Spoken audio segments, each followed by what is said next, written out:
Hello and welcome to the Conspicuous Moose Guide to Mythic Ion Hazzikostas in the Catacombs of Irvine. For this encounter you're going to need 2 Twitch feed tanks, 5 Discord meme and healers, and a mixture of melee forum keyboard warriors and ranged vicious tweeters. Now it's probably best that you arrange yourself as the diagram here now indicates for the best possible outcomes for this fight. The most important thing here is that the tanks will need to be at least 5 yards apart to avoid getting a meaningful choices debuff that reduces their primary stat by 50% and reduces their intellect to 0. Ian will regularly hit the targeted tank with time played metric, which will reduce their health by 10% and reduce all healing they receive by 20%, and yes, this effect stacks. Tanks should ideally taunt on no more than 3 stacks, and the debuff tank will need to go to Final Fantasy console to clear those stacks. Of course, in every Mythic raid fight there must be some ad fights as well, and Ian's got 2 sets. First of all, he will summon some underpaid interns that will cast Twilight Devastation, because why not, it'll pad the meters, and they will also channel Siphon Living Wage onto targeted players. This will cause those players to lose gold until the ad is killed. The ads can be kited, they can be stunned, and if you want to shut them up, you can also give them Blizzard Balance so they can spend it on mounts. That'll help them pay their rent.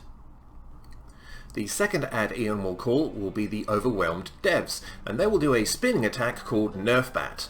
Now, Nerfbat has 10 charges, and they will fixate on one particular class in the raid, a priest for example, and they will be immune to anything that that priest does. The other classes will have to intercept these devs before they reach the fixated player and kill them outright. The ads can be CC'd, but they will not disappear until all 10 charges of Nerfbat have been spent. Each strike of Nerfbat will reduce the stats and resource generation of an affected player by 10% for 30 seconds, and once again this effect stacks. Now, every 30 seconds or so, Ian will cast Balancing. A dartboard will appear on a ranged target, and 3 seconds later he will throw a dart out towards that board. Melee caught by the dart will be dragged onto this board, and any other players caught in the dartboard will also have one of their secondary stats yo-yo from 1000% to 0% every 5 seconds for 30 seconds. At 90%, 60% and 30%, Ian will force everyone to use their Garrison Hearthstone, and you will be ported to your very own epic Warlords of Draenor player housing. Each player then has to do all of the mining and herbing, activate all of the cooldowns for professions, complete the fishing and pet battle dailies, and of course do the mission tables before the Borders Hell timer runs out and you are forcibly logged off the game. Now, every once in a while, Ian will cast Blue Post. This will target 3 members, not the tanks, with a stream of blue words, mind controlling them and getting them to attack other raid members. Affected players will cast the following abilities. It's Only Beta, a vortex that sucks nearby players in and deals 3% of that player's health as shadow damage every second. Beta Testing.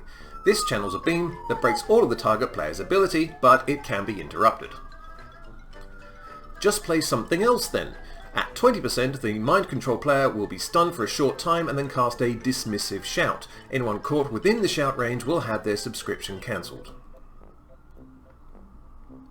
All players should switch to these mind control targets and get them to below 20% before Ian casts Ripcord, which will kill the mind control players instantly. At 80% and 40%, Ian will move to the centre of the room and begin casting Ignoring Feedback, making him immune to all damage and summoning 2 system constructs.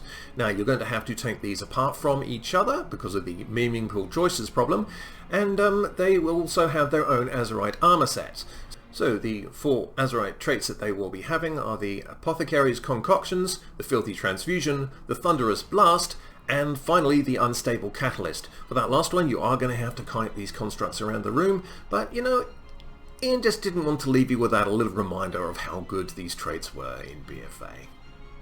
And of course, before we forget, these things will also be casting Purifying Blast on a 1-minute cooldown. Good times!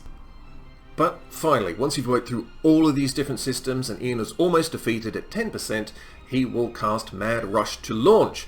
He will realise his project will not be finished in time, and the speed of all of his attacks will increase by 50% until he's eventually vanquished and you can move on to the final boss of the instance. Which of course is J. Allen Brack naked on an inflatable donut covered in mango chutney. And believe me, you don't want to see that. You think you do, but you don't. And that's it. Ion Hazzikostas is defeated, at least until the next expansion, where I'm sure I'll have a few more of those system constructs to come and say hello to us. Anyway, I hope you enjoyed that. That was very silly indeed. But, you know, this is what happens when I don't get a damage pass. Just saying, Blizzard. I am the Conspicuous Moo, and a very good evening to you.